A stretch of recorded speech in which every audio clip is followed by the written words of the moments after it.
আজকে সকালবেলা আমি ঘুম থেকে উঠেই দোকানে চলে এসেছি। বাবা আজকে সোনার দোকানে কাজ করছে, তো সেই জন্য আমাকে এই দোকানে বসতে বললো। তো মা দোকানেই ব্রেকফাস্টটা আমার দিয়ে গেল। তো আজকে আমি ব্রেকফাস্টে খেলাম হচ্ছে ম্যাগি। তো দোকানে বসে বসে আমি ব্রেকফাস্টটা কমপ্লিট করলাম। তারপরে দুপুরবেলা আমি ঘরে চলে আসি দোকান থেকে। এসে আমার স্নান টান একদম হয়ে গেছে, আর তখন 2:30 মতন বাজে। বাবা তখনও দোকান বন্ধ করেনি, আর এদিকে মা আলু ভাজা আর পাঁপড় ভাজা করছে। আজকে আমাদের দুপুরে একদম সিম্পল মেনু, ডাল ভাত আলু ভাজা আর পাঁপড় ভাজা, ব্যাস। তারপরে এই যে আমি ঠাম্মার সাথে বিকেল বেলায় বসে বসে সিরিয়াল দেখছিলাম। দেন দুপুরবেলা একটু শুয়েছিলাম, তাই খাটটা অগোছালো হয়ে গেছিল, তো খাটটা গুছিয়ে নিলাম। এখন আমি চলে এসেছি ফ্রেশ হতে। এখন আমি ফ্রেশ হয়ে যাব হচ্ছে দোকানে। আমার খুব অয়েলি স্কিন, প্রচুর প্রচুর ঘাম হয়, আমার মুখটা একদম সারাদিন তেল তেলে চিপচিপে হয়ে থাকে।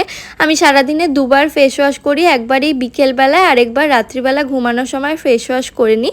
তো তারপরে বিকেলবেলায় রেডি হয়ে এখন আমি দোকানে যাব। তো আমার আজকে মিনি ব্লগটা এইটুকুই, টাটা।